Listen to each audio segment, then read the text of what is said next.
Hey everyone, we're going to kick off 2025 with Mohammed Hijab video where he's talking about Elon Musk's recent tweeting about the grooming gangs in the UK. Now, it's the usual mixture of personal attacks, unhinged ranting, and lying that we're all used to with Mohammed Hijab. So let's just jump straight into it. Many of you will know that I've been engaging one Elon Musk, who is an electric car salesman, Just as you're an Islamic mythology salesman. on Twitter. And this individual has jumped on the Tommy Robinson bandwagon, actually now unconditionally supporting him and posting some of his tweets online. This individual, who has a very unusual and atypical family history, whose father was engaged in incestuous behavior with his stepdaughter, in fact. Yeah, what has this got to do with anything? I mean, is Musk responsible for what his father's done? No. And let's be fair, you're really getting on dangerous ground by talking about incest.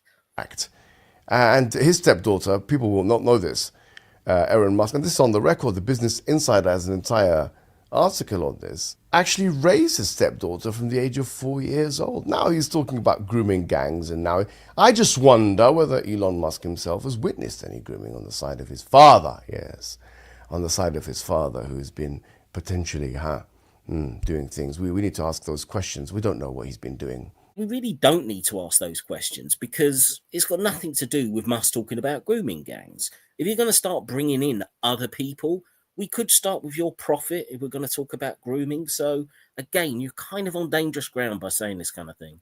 But what we do know is that he's engaged in incestuous action. And we've recently had a Muslim UK Parliament member who got up and started promoting and condoning cousin marriage. So again, you really want to bring in other people when you're talking about incest. Is this trauma speaking, Musk? Is this trauma speaking from you? Or is it something you witnessed? Or have you been groomed yourself? These are all questions, I think, which are legitimate psychological questions that people... No, they're not legitimate psychological questions. It's just you poisoning the world with absolute irrelevancies. We're going to be asking now, considering the overcompensatory behavior, the erratic meltdown type behavior that we are witnessing from you on Twitter.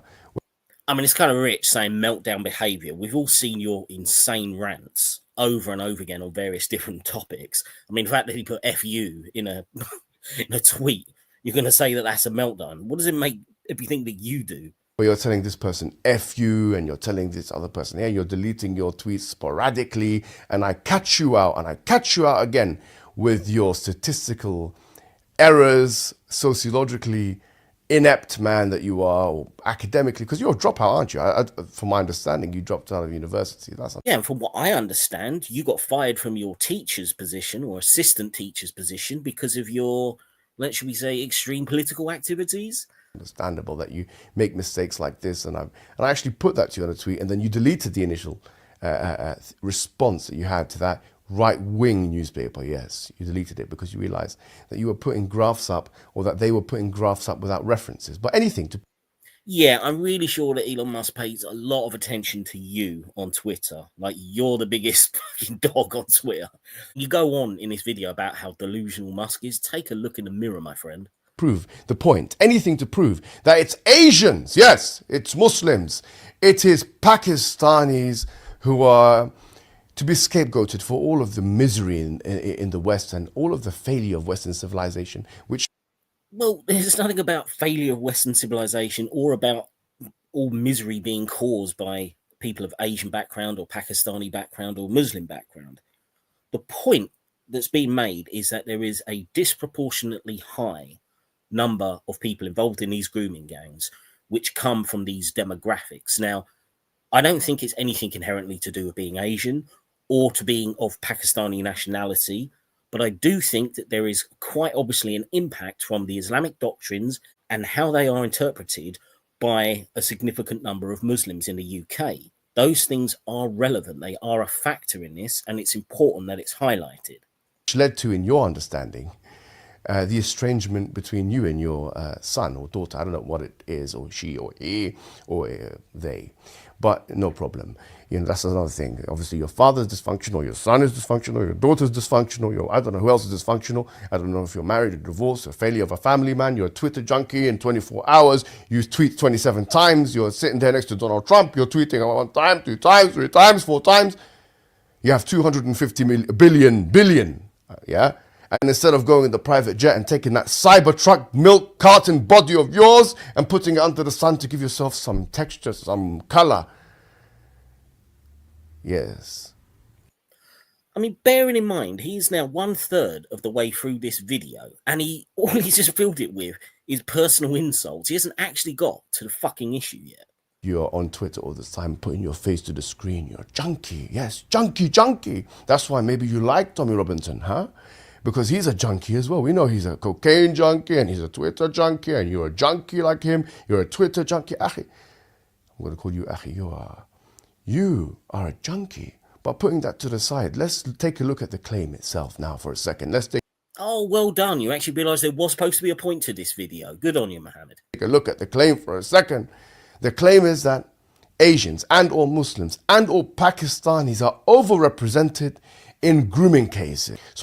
Yeah, and that is actually true, but we're going to get into the details and the reasons why. I took a look myself at some of the reports which are most comprehensive, which detail the scope, the scale, the ethnicity, the demography of those grooming cases.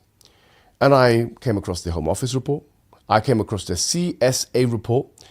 And there was one that was actually produced in 2024. The latest one, obviously, it was looking at 2022 to 2023. And lo and behold, page 38 of the report, what I look at is the disproportionality, yes, of white people in the committing and perpetrating of these crimes. Because it's 83. Yeah, and lo and behold, on page 38, which is actually on your screen at the moment, and we're going to go through this in a second, gives you qualifiers to explain this. 3% white people in the country at the time, and 88% of the crimes, almost 6,000 instances of this crime, were committed by whites. When I look at Pakistani, because they do have. Right, so let's have a look at those details, because you are obviously too stupid to actually look at the document properly. What it says on that same page that he had up is that this overrepresentation is likely to be related to the overall under-identification of child sex abuse in minority ethnic communities. It goes on to say the conviction ratio ranged from 62% for black defendants to 83% for white defendants. This is likely to be related to the offences for which people from different ethnic backgrounds were prosecuted. Image offences, which were more likely to be reason for white defendants to be prosecuted, were more likely than other child sexual abuse offences to result in a conviction.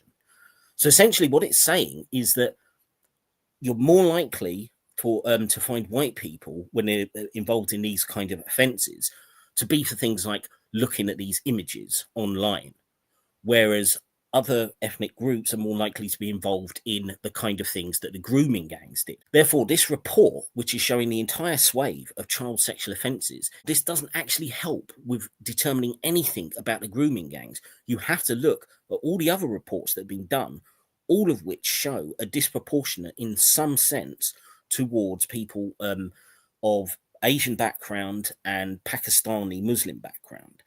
Now, we can get into reasons why, because as I say, I don't think there's anything inherently to do with somebody's racial background or anything like that. But this report, the very one that you pick, is absolutely useless. And therefore, it just shows how dishonest you are. Have a separate section for just Pakistanis, who represented at the time 2% of the UK population. They only represented 2%. Which is actually not disproportionate if compared to, or in general. Yes, and as I say, because this is covering every possible kind of CSA offence, it really doesn't matter what this fucking report says. Especially compared to the white ethnicity mark. And I'd also just point out, it's interesting, isn't it, that this report didn't break it down category by category, let's say, looking at online images or being involved in one of these grooming gangs, because it would be good to see what the most recent statistics are.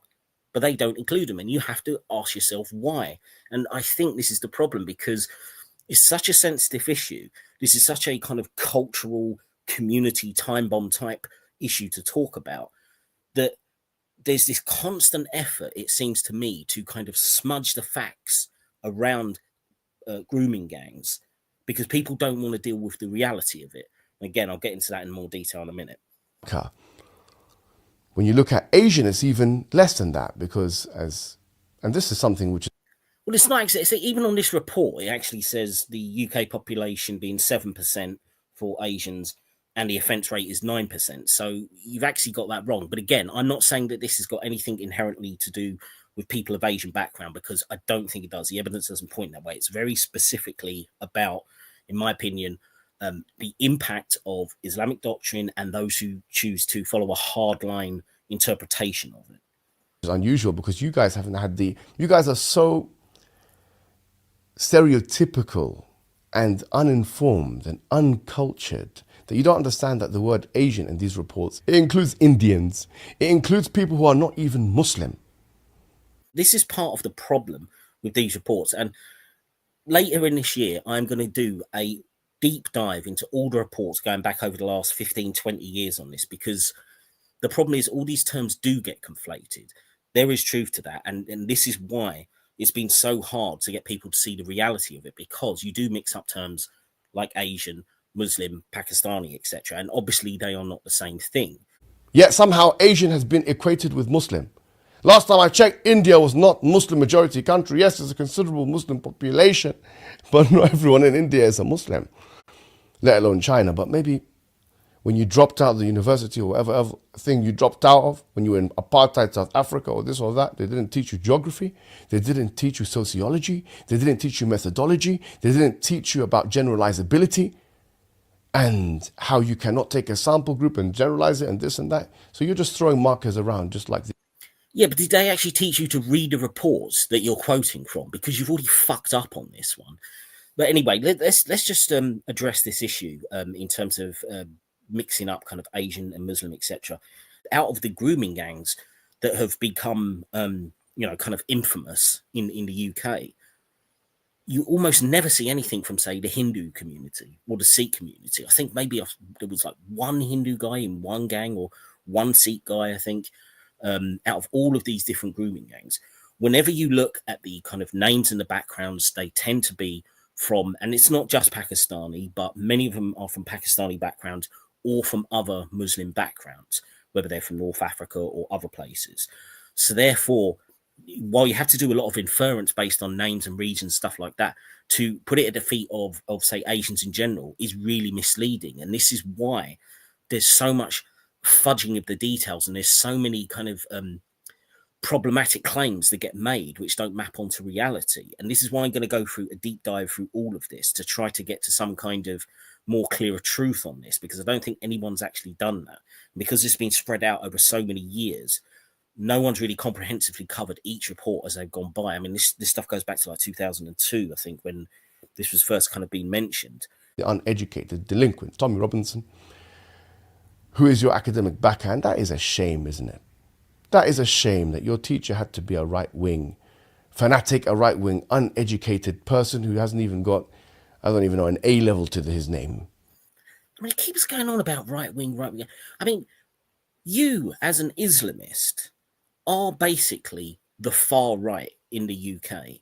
That's what you are. I mean, I'm not saying that there aren't like far right white supremacist types in the UK, but they really are a fringe phenomena. I mean, the only kind of like far right party we've had was the BNP, and they were a joke for the vast majority of people, because that kind of ideology really doesn't have much of a grip in the UK. Whereas Islamism, your kind of far right brand of religious fascism, yeah, that's got quite a grip, and we are seeing it increasing, partly because of people like you who were convincing Muslims to adopt it. It is a shame that you have tarnished your reputation and humiliated yourself in this way, Musk. Even more humiliated than when you backed out of that challenge in the fight with Zuckerberg. I don't even know why you challenged him in the first place, or why this. I mean, what the fuck has this got to do with anything, Hijab? I mean, I know you love your theatrics and talking bollocks, but seriously, it's like a nearly 10-minute video, and he does about 2 minutes on the actual issue, and then just goes back to these personal attacks. Took place in the first place. Why you want to fight a 30-year-old man? You think you're gonna, with that milk carton body of yours? You think with that? I mean, again, all right, we could ask the same question of you, right? You're 6'6" or something. Why is it that the only time you ever fight everyone is when they're 5'6", when you've got like a foot height difference, and you think you're a great champion for beating someone like? Anyone knows who does fighting that anyone's got that kind of height advantage is going to beat their opposition, and that's the only time I've ever seen any footage of you fighting. So if you really want to play this stupid personal attack games, why do you always pick on essentially little people? You can never fight someone your own size. Eh? Let's say you fight another 6'6" bloke, and let's see if you can stay off your ass for more than 30 seconds. Huh? With that Cybertruck body of yours, you're going to get into the ring and cause damage to Zuckerberg, who's at least engaging in some kind of competition. There's no way you're going to fight him or beat him. Let's be honest. You are deluded. You're a deluded man. And we saw that delusion when you came in the Trump rally and you're jumping around like a little prat that you are. I mean, what happened to no backbiting, right? This guy like pretends he's some paragon of Islamic virtue. Isn't he supposed to be not backbiting? That's considered to be a sin. I'm pretty sure that's in the Quran. And yet all you do in your videos is make cheap personal insults against people. You're a fucking joke. Absolutely deluded individual, junkie. It shows you, subhanallah, from the Islamic perspective, how money does not necessarily buy happiness. Look how. Oh, yeah, you had to qualify that, yeah. Doesn't necessarily. I bet it has in your case, though, because you're still doing this building a mosque in Norway grift to just leech money out of your subscribers. And if anyone wonders, right, he does it at the start of this video. So 2025 is carrying on just like the previous 5, I don't know how many, 10 years. They're supposed to be building this bloody mosque in Norway. You're still grifting. So I think in your case, yeah, the money seems to be making you pretty happy. How triggered you are and the meltdown when someone was saying something, you swear at them. But because of the money that you have, you became delusional. As the Quran says, يَحْسَبُ أَنَّ مَالَهُ أَخْلَدَهُ. He believes that his money makes him immortal. I mean, Musk has said a lot of crazy shit in his time, I agree. And to be honest, I'm no fan of Musk here, so this is not like a Elon Musk defense video. But, I mean, I don't think he's ever said that he thinks he's immortal because he's super rich. I don't know where the fuck he's getting this from. He believes that his money makes him immortal. You're deluded. You are deluded, but you are also foolish. Because by doing this, you've become the laughingstock of British politics now. People are looking at you in Britain and saying, this guy is talking about dissolution of parliament. Elon Musk is calling for the dissolution. Yeah, I think you mean dissolution. I mean, to be honest, I've not actually read any details because I can't stand Twitter. It was a crap hole before Musk took it over. Now it's just a different flavour of crap. I hate the thing, so I very, very rarely look at it, and I don't have an account for it. But I don't think he's a laughing stock. I mean, I think he's actually got a lot of people worried. Now, I don't like the influence that Musk has in politics, whether it's in America, and I certainly don't want him having any kind of influence in the politics in the UK. That being said, unfortunately, this issue of grooming gangs has been buried so many times. It almost takes like the insane ramblings of someone like Musk to turn his attention to this, to give it some traction. And while it's a shame it has to come from someone like Musk, I actually think that there might be some long-term good come out of this, because they're talking about, calling for an inquiry and stuff. And it does need it, because there's so much burying the head in the sand over this issue. There's so much pretense that it's not just an issue that's been going on for decades. It continues to go on. And when I do a deep dive into this, I'm going to also address that issue because it's important. It's not like this has gone away. The dissolution of parliament from the king. What the hell? Do you understand how the political system in this country works? You don't. Just like you don't understand how sociology works, how statistics work. And that's why you like to take credit for things that other people do. Yeah, I mean, you don't know how any of these things work. Because you didn't invent a thing, let's be honest. You assembled teams that invented things. You didn't invent a thing yourself. Because an inventor or someone with... I don't think Elon Musk has claimed to have invented anything. Again, I mean, I'm really not here to defend Musk, and there's plenty of legitimate criticisms you can make of that guy, but this is just rambling nonsense. An above average IQ wouldn't fall into these mistakes and support these kinds of people. But of course, those people who wish that you'd throw a coin at them because they are lowly people from the right wing, they will support anything you have to say because you have money, and that is the currency of the day, unfortunately. But I think money is the currency of every day. I mean, do you think about what you say before you put this shit out? say this: the evidence and the burden of proof is upon the one that's making the claim. And from what we have, there is no evidence that there is a disproportionate or remarkable statistical problem with Pakistani Muslims. Well, this is just a lie. I mean, this is a problem. You've picked one report which is actually talking about all CSA offences rather than focusing on the grooming gangs, which is what this issue is about.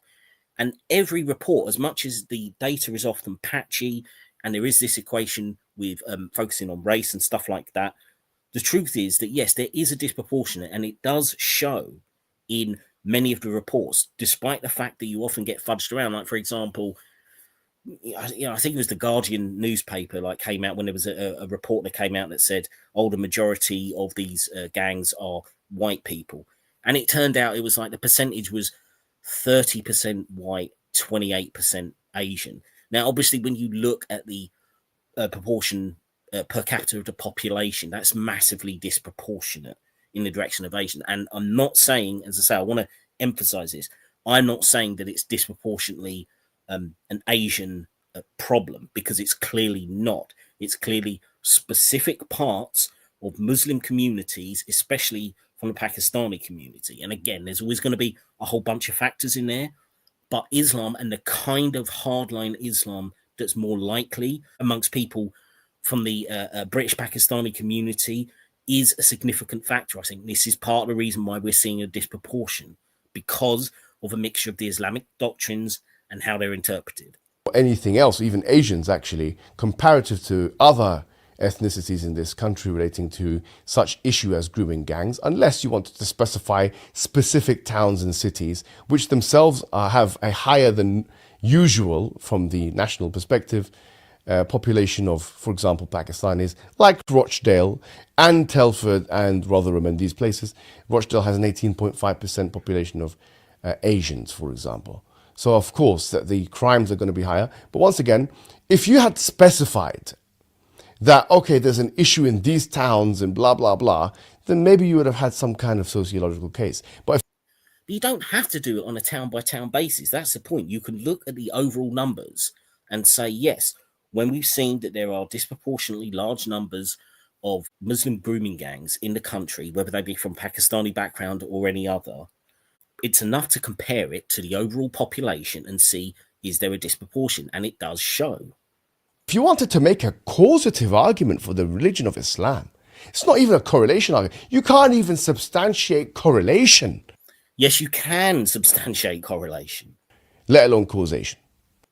Well, again, causation. I'm going to do that right now. Okay. Now, obviously, there is nothing that's in the Quran or the Hadith that directly says, go groom some children. Okay. We can clearly say that. But when you look at a collection of, in my mind, terrible ideas within the Islamic doctrine, you can see how, if you've got a certain interpretation of that, it's going to come out.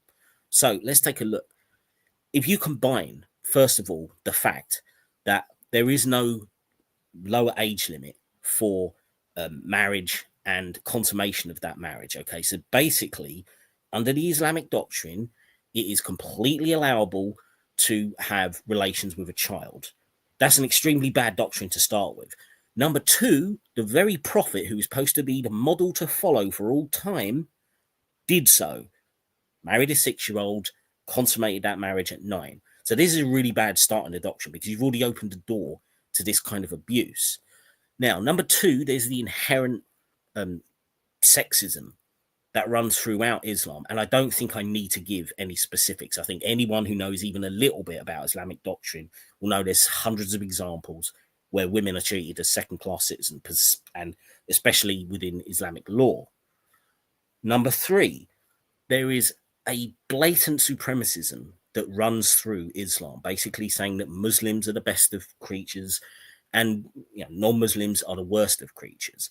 Okay, this is throughout the text. Now, I'm not saying that every Muslim actually, has this supremacist mentality. Of course not. But the point is, if you take everything in its most literal hardline form, which many Muslims do, you have a combination where you are allowed relations with children, you see women as basically lesser than men, and you see non-believers as lesser than Muslims. You combine those three things on top of the fact that you could also, in wartime, on top of the fact that you can also have relations with slaves. So therefore, this isn't just restricted to marriage. You combine all these things together and you can see why someone could justify this kind of action by saying, well, these are just lesser creatures to us. These are inferior to the Muslims. We can take advantage of them. And the issue of being underage has no problem. And this has come out in some of the court cases where basically the defendants have just said, yeah, well, they were just white trash. They were just easy meat, these young girls. So it does have a connection. Yes, it's not saying directly, yes, you can go be a groomer, but it's saying you collect all these terrible doctrines together and it can create a mentality that says, I don't give a fuck about doing this kind of harm to others. You wanted to make a causative argument for the religion of Islam, which by and large is a conservative religion that somehow... Oh, you finally realised that calling people right-wing is a bit silly when you're a conservative religion. That's responsible for the grooming of these young ones. It's certainly not the only factor. I mean, there's always going to be a multitude of economic and social factors that go into making these kind of crimes more likely to occur. And of course, this kind of abuse occurs in every community, in every race, in every nationality, everywhere across the planet. It's a human problem. So I'm certainly not trying to imply that this is like only amongst Muslims. Of course it isn't. But what I am saying is that these doctrines do create a situation where if you have a certain hardline view of Islam, then I think it's going to make it more likely that you're going to have a disproportionate amount of this happening. And I think it's a factor which too many people in the country do not want to accept. One, because they don't understand Islam. Two, because they think it's somehow racist or bigoted to acknowledge what the religion says and how it might impact people's behavior. And number three, because they're worried about the reaction. Yeah, and in an outside of marriage context, then you're... I mean, he's just said that in an outside of marriage context. So therefore, if it's inside marriage, it's okay to do this to children. See, this is the very problem, right? You are showing exactly why this doctrine is so fucking dangerous.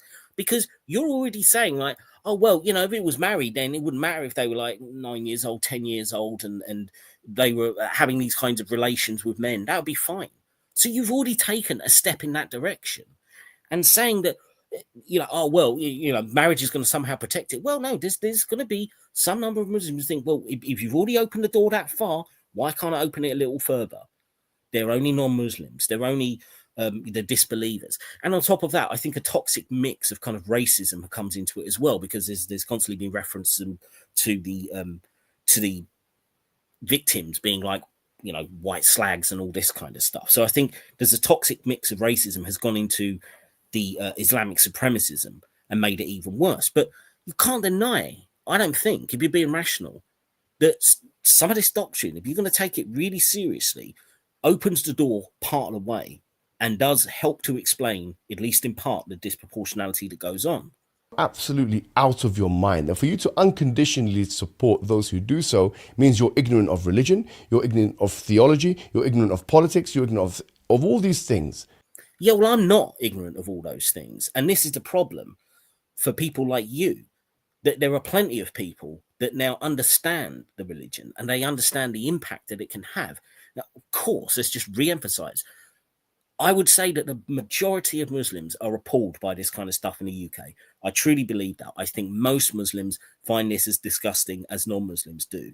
But what I'm saying is, if you are part of this Islamist or highly conservative, hardline Islam, which unfortunately too many Muslims in the UK do follow, and thanks to people like you who keep encouraging it, then I think it's obvious that it's going to make it more likely that you can indulge in this kind of behavior, particularly obviously if you've got some kind of predilection towards children, then this is going to give you much of the excuse you need to indulge it.